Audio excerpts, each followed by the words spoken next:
안녕하세요. 겨울철 건강관리에 대해서 살펴보는 시간입니다. 곧 겨울이 왔습니다. 날이 추워지고 습도가 내려가고 그렇습니다. 그러면은 겨울에는 일반적으로 주의해야 될 건강사항이 어떠한 것이 있을까 한번 살펴보겠습니다. 겨울이다. 그러면은 우선적으로 제일 떠오르는 것이 춥습니다. 한파도 찾아왔지만은 춥다 이거죠. 그러면은 추위가 인체에 가져오는 가장 큰 변화가 무엇일까요?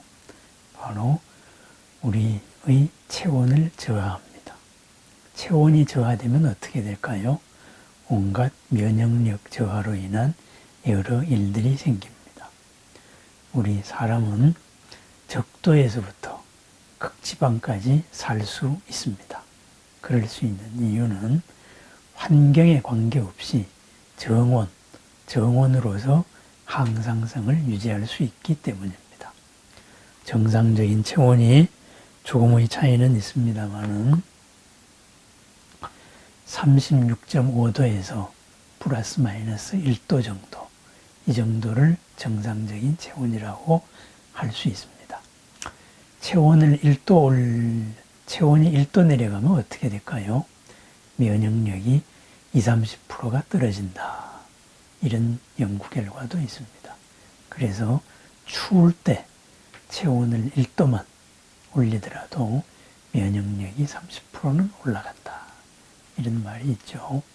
추위에 저항해서 우리 몸의 항상성, 정원을 유지하기 위해서 너무나 많은 에너지를 쓰기 때문에 정상적으로 인체의 방어작용에 쓸 기운이 모자라는 것이죠. 그래서 면역력이 떨어진다. 이렇게 이야기합니다. 최근에 연구 결과도 나왔네요. 굉장히 힘든 질환, 난치병인 사람을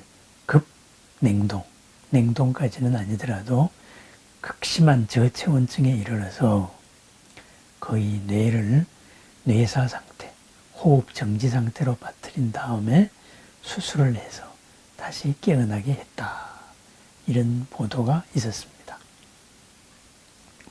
체온을 10도 정도 낮추게 되면은 우리 몸이 산소를 소비하는 이러한 모든 활동이 정지된다고 합니다. 몸이 가사 상태에 빠지는 거죠. 거의 죽음과도 같은 이런 가사 상태에 빠집니다. 그랬을 때 그 상태에서 정상 상태에서는 하기 힘든 수술 이런 것을 해서 다시 온도를 올려서 깨어나게 해서 성공했다. 이런 보고죠. 결국은 그러한 의학적인 이런 걸 떠나서 체온이 10도만 내려가더라도 그죠? 내부 체온이 10도만 내려가더라도 우리는 의식을 잃은 죽음의 상태와도 같은 상태에 이른다. 이거겠죠. 체온과 우리 몸의 면역성, 이것을 극단적으로 보여주는 사례라고 할 수도 있겠습니다.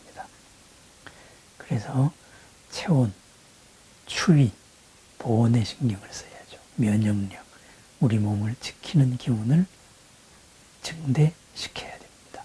스스로 갖고 있는 기운을 이끌어내야 됩니다. 그 다음으로 추위가 우리 몸에 미치는 영향. 추위는 모든 것을 수축시킵니다. 근육도 수축시키고 근육이 수축되다 보니까 그 다음에는 근육에 있는 혈관도 수축이 됩니다. 그러다가 보니까 혈액 순환이 잘 안 됩니다. 흔히 병원에 와서 시리다, 저리다, 아프다 이런 말을 합니다. 그런데 그것이 거의 대부분의 경우에는 사실은 같은 경우의 말일 수가 많습니다. 같은 경우인 경우가 많습니다. 혈액순환이 안 되면은 몸의 온도가 내려갑니다. 온도가 내려가서 혈액순환이 안 되는 거죠. 그래서 안 되다가 보면은 그 부위에 순환이 안 되니까 정상 활동이 이루어지지 않습니다. 그래서 아픈 전 단계가 저린 겁니다. 뭔가 좀 잘 안 통하는 것 같고, 그죠? 그러다가 그것이 완전히 막혔다, 순환이 안 된다, 그러면 그게 아픈 거예요. 그래서 시리다, 저리다, 아프다. 사실은 체온이 불러일으키는 어떤 증세라고 말할 수도 있습니다. 그래서 순환 활동을 저하시킨다 이거죠. 그래서 보온을 해야 됩니다. 그 다음에 수축이 됩니다. 수축이 되면 어떻게 됩니까? 근육의 유연성이 떨어집니다. 정상적으로 부드러워서 자연스럽게 활동해야 될 근육들이 딱딱하게 굳어서 조금씩 굳은 것이 전체적으로 쌓이면은 양이 많겠지요. 딱딱하게 굳어서 유연성이 떨어집니다. 유연성이 떨어지면 어떻게 되나요? 잘 넘어집니다. 낙상사고, 꼭 미끄러워서만이 아니고 근육의 수축이 모자라서 즉각적인 대응을 잘 못합니다. 변화에 따라서. 그래서 예를 들면은 신호등 불이 깜빡인다고 갑자기 뛰었을 때 겨울철에는 삐기가 쉽다 이거죠. 왜? 근육이, 관절이 유연하지 않기 때문입니다. 굳어있기 때문입니다. 수축되어 있어서 그렇습니다. 그래서 이런 추위로 인해서는 낙상사고나 아니면 염좌, 흔히 삐었다 이렇게 말하는 이런 근육질환이나 골격질환에 항상 신경을 써야 됩니다.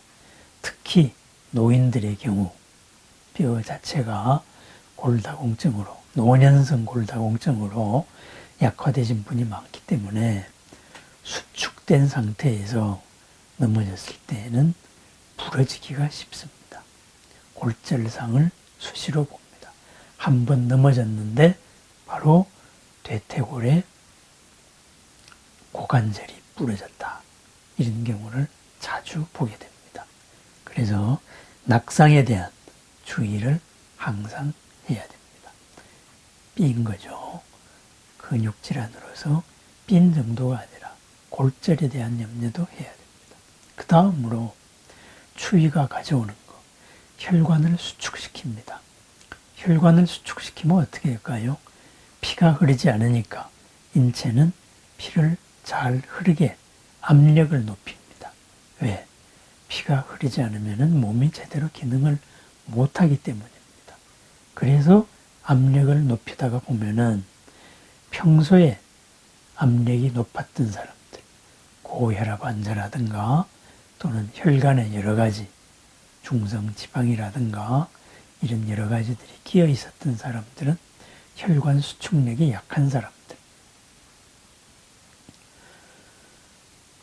고지혈증이라든가 동맥이 경화된 분들, 이런 분들은 터지기가 쉽습니다. 그것이 무엇입니까? 머리의 혈관이 터지면은 중풍이라고 그러죠. 뇌졸중, 뇌가 갑자기 충격을 받았다, 이렇게 해서 온몸의 마비 증세가 생기게 됩니다. 혈관 속에 있던 여러 중성지방이나 이런 여러 가지 찌꺼기들이, 혈관에 끼어있던 찌꺼기들이 갑자기 수축되어 가지고 그것이 이탈되면 어떻게 되겠습니까? 죽같이 된 것이 쭉 모여 가지고 한쪽을 막아버립니다. 그것이 심장의 관상동맥, 심장을 둘러싸고 있는 동맥에서 막혔을 때 우리는 심근경색, 이런 일이 일어납니다. 그래서 꼭 뭐 스트레스나, 그죠? 과로, 이런 것만 아니더라도 추위에 의해서도 심장질환이 일어날 수 있습니다. 그래서 혈관질환들, 심장이나 머리나 이런 혈관질환의 증후나 예후를 가지고 계신 분들은 추위에 특히 조심해야 됩니다. 수축된 혈관이 마비를 일으킬 수 있고, 그리고 혈관에 파열을 일으킬 수 있습니다. 혈관의 파열로 인한 허혈로서 마비도 일어나고 출혈로 인한 해당 부위의 신경을 마비시켜서 오는 증세도 있을 수 있습니다. 그래서 이 추위에서 우리는 심혈관 질환, 뇌혈관 질환 특히 주의하셔야 됩니다. 고혈압이나 고지혈증 이런 증세가 있으신 분이라면은 거기에 해당되는 약제를 항상 약을 복용하는 것을 잊지 말아야 되겠습니다. 그 다음에 겨울의 두 번째의 특징으로는 습도가 낮다 이런 것을 들 수 있습니다. 습도가 낮으면 어떻게 되겠습니까? 낮은 습도만큼 증발을 합니다. 우리 몸에서도 증발을 합니다. 그러다가 보니까 피부가 건조해집니다. 피부가 건조해서 여러 가려움증이나 피부가 건조해집니다. 피부가 정상 습도를 유지 못하면 어떤 일이 일어날까요? 피부 자체의 면역력이 급격히 떨어집니다. 그래서 온갖 피부 질환들, 습도의 낮음, 그죠? 습도가 바뀐 것으로 인한 피부 질환들이 많이 생길 수 있습니다. 그래서 낮은 습도에 대비해서 피부를 건강하게, 결국은 보습제, 보습작용을 충실하게 해야 될 겁니다. 피부가 턱을 텄을 때 바로 노화 현상이 시작됩니다.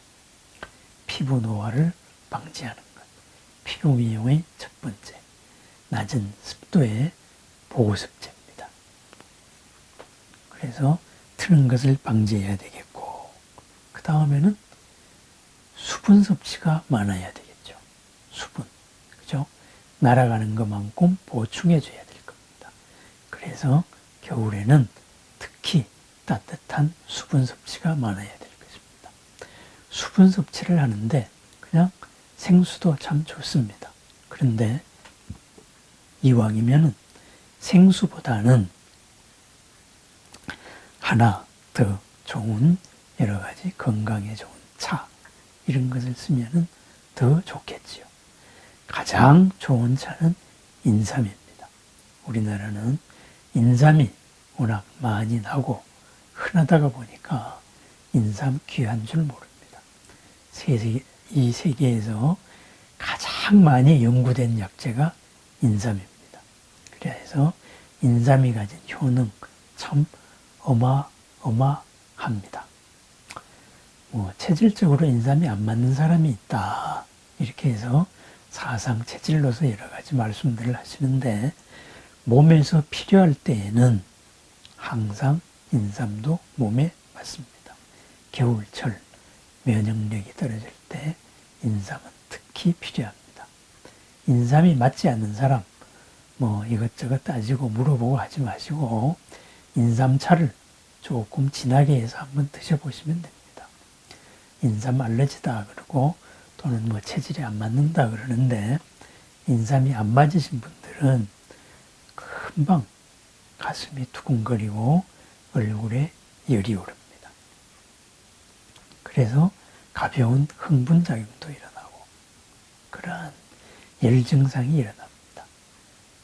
그래서 이런 분이 있는 분은 내가 인삼이 체질적으로 안 맞는구나, 심하게 안 맞는구나 이렇게 생각하시면 된다 이랬습니다. 그래서 인삼차를 추천해 드립니다. 두 번째는 제가 즐겨 추천하는 것이 두충차입니다.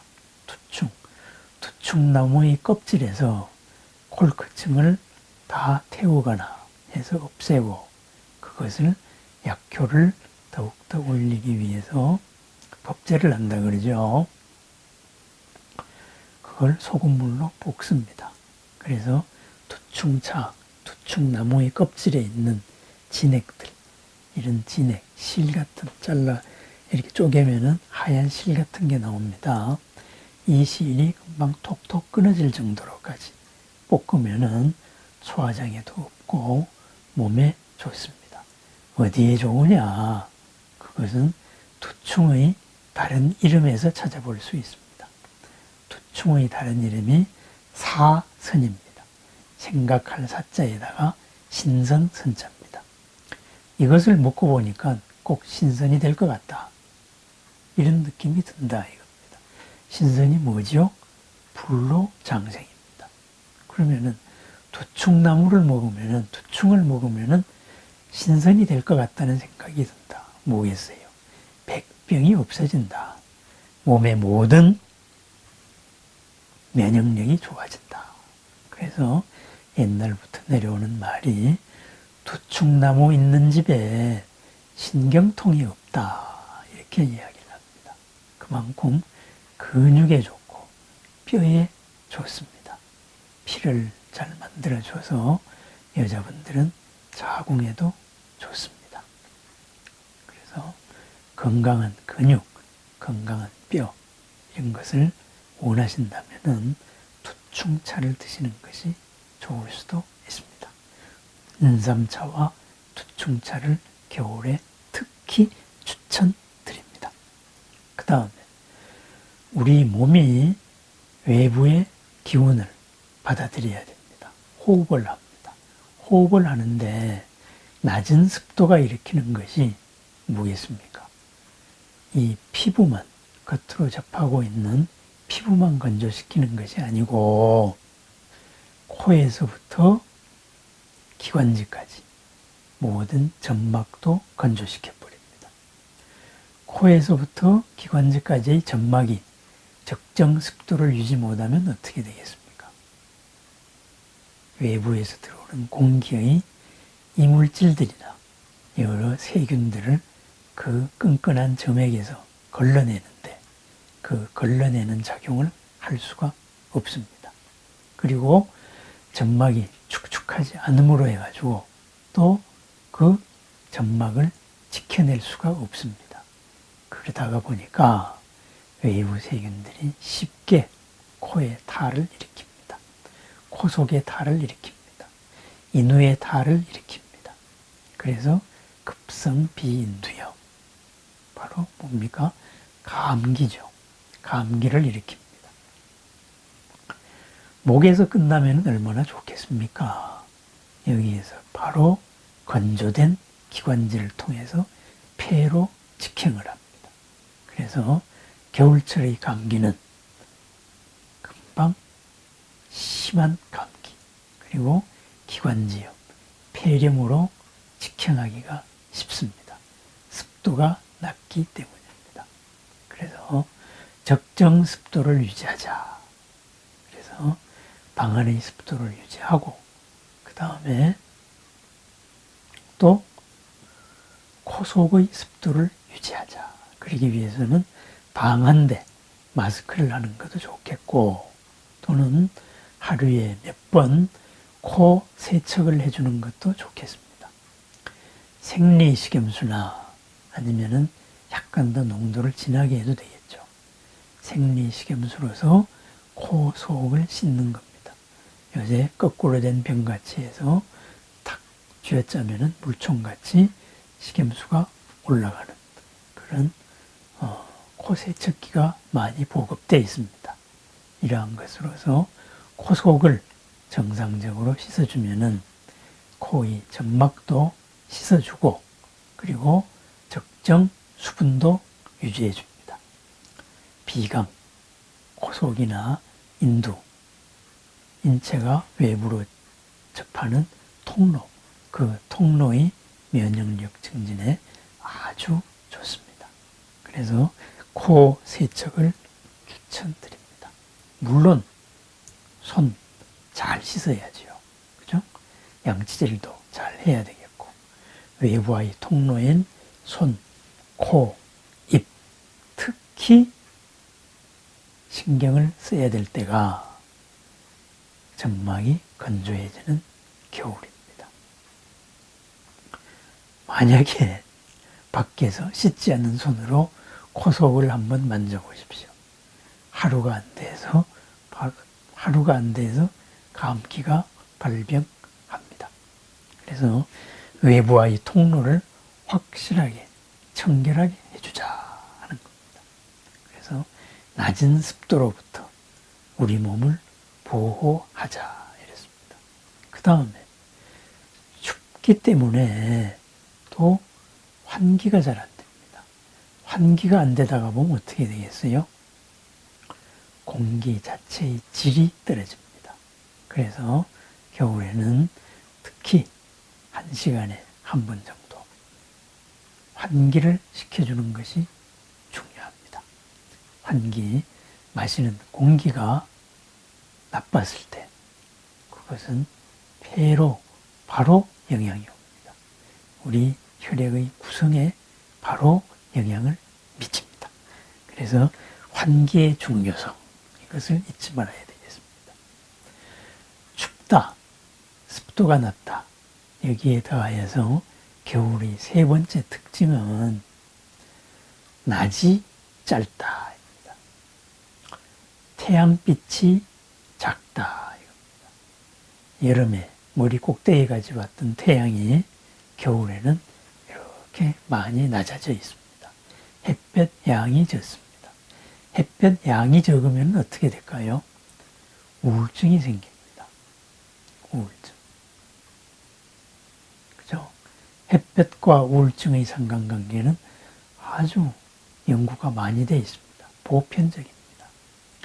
그래서 햇볕을 못 보다가 보니까 우리가 우울증에 걸리기 쉽습니다. 안 그래도 몸이 힘든데 우울증까지 겹치면 어떻게 될까요? 악순환이 시작이 됩니다. 그래서 춥다는 핑계로 밖으로 운동을 하지 않습니다. 그런데 우울증까지 생깁니다. 더욱더 운동을 안 합니다. 우리 몸의 근육이나 뼈는 쓰지 않으면 즉시 약해지기 시작합니다. 근육은 풀어지고 뼈에서는 칼슘이 숭숭숭숭 빠져나갑니다. 한 달 동안 뼈를 쓰지 않고 엑스레이를 찍고 한 달 뒤에 다시 찍었을 때 뼈가 가늘어져 있습니다. 그렇습니다. 그래서 이러한 겨울에 운동 부족이 오기 쉽습니다. 실내에서라도 씩씩하게 걸어야 됩니다. 그리고 적당한 때, 꼭 낮에 기온이 올라갔을 때는 꼭 햇볕을 만나야 됩니다. 밖으로 나가야 된다 이 말이죠. 그래서 우울증을 예방하고 부족되기 쉬운 운동을 확실하게 보충을 해줘야 됩니다. 겨울 한철 운동하지 않으면은 그것을 회복하는데 2배의 시간과 2배의 노력이 걸립니다. 그래서 겨울은 추위와 그리고 낮은 습도와 그리고 낮은 조도, 햇볕양 이것으로 인해서 몸의 면역력이 떨어지기가 쉽습니다. 전반적인 표현으로서. 그래서 겨울에는 특히 섭생에 신경을 써야 됩니다. 한의학적인 속담으로는 여름에는 생맥산, 겨울에는 쌍화탕 이런 말이 있습니다. 쌍화탕, 흔히 감기약으로 알고 있는데요. 사실은 감기가 아닙니다. 쌍화탕은 사물탕이라는 몸에 피를 만들어주는 혈허에 쓰는 처방에 거기에 환기라는 기를 부어하는 약, 그리고 몸을 자극하여서 체온을 끌어올리는 계피, 이것이 더 첨가된 겁니다. 그러니까 사물탕, 몸에 영양물질에 신경을 쓰자. 그리고 몸을 더욱더 따뜻하게 혈액순환을 촉진시키고 환기로서 면역 능력을 올리자. 이것이 쌍화탕의 처방 정신입니다. 그것을 생활에 응용했을 때 겨울일수록 더욱더 영양에 신경을 써야 된다. 이런 말이 되겠습니다. 그래서 영양에 신경을 써서 한방적으로는 면역력을 강화하는 여러 보약을 쓰는 것도 좋습니다. 또 우리 몸에 필요한 여러 미량 물질들, 비타민 B군이라든가 비타민 C, 특히 비타민 B군을 저는 적극 추천합니다. 물론 필요에 따른 또 사람의 개인차에 따른 몸의 허함을 보호하는 보호해서 전체적인 평형을 잡는 면역력을 끌어올리는 이런 보호법의 보약도 적극 추천합니다. 요약을 하겠습니다. 겨울은 춥습니다. 그래서 추위로 인하여서 우리 몸의 추위 자체가 몸의 면역력을 떨어뜨립니다. 이 추위가 몸의 근육을 그리고 골격을 유연성을 떨어뜨립니다. 그래서 유연하지 못하여서 일어나는 여러 근골격 질환이 생기기 쉽습니다. 또한 혈관을 수축시켜서 혈관의 압력을 올립니다. 그러다가 보니 뇌 혈관 질환이나 심혈관 질환의 발생 가능성이 급격히 높습니다. 그래서 추위에 대한 대책이 완벽해야 되겠다. 이런 말씀을 드리고, 그 다음 낮은 습도에서 피부 관리, 그리고 특히 외부와의 통로인 코 점막, 기관지 점막, 그래서 감기 예방, 이것을 특별히 신경을 쓰셔야 됩니다. 그래서 초보적인 위생에 특히 신경을 쓰고, 그 다음에는 낮은 조도, 그래서 우울증에 빠지기 쉽습니다. 우울증을 극복하는 거 활동입니다. 운동입니다. 운동이 부족해지기 쉬운 겨울, 특히 운동이 필요한 때입니다. 그 다음으로 겨울에 특히 부족되기 쉬운 영양을 보충하자. 특히 몸에 필요한 여러 미량 물질들, 비타민류에도 신경을 쓰자. 이렇게 말씀을 드립니다. 이상 겨울철 건강관리였습니다. 누구나 다 알고 있는 내용입니다. 하지만 당연한 것을 지키는 데에서 바로 건강이 이루어집니다. 늘 이 겨울에도 활기차고 신나고 보람되고 평안하고 행복한 그러한 몸과 마음이 건강한 나날이 이어지기를 기원드립니다. 감사합니다.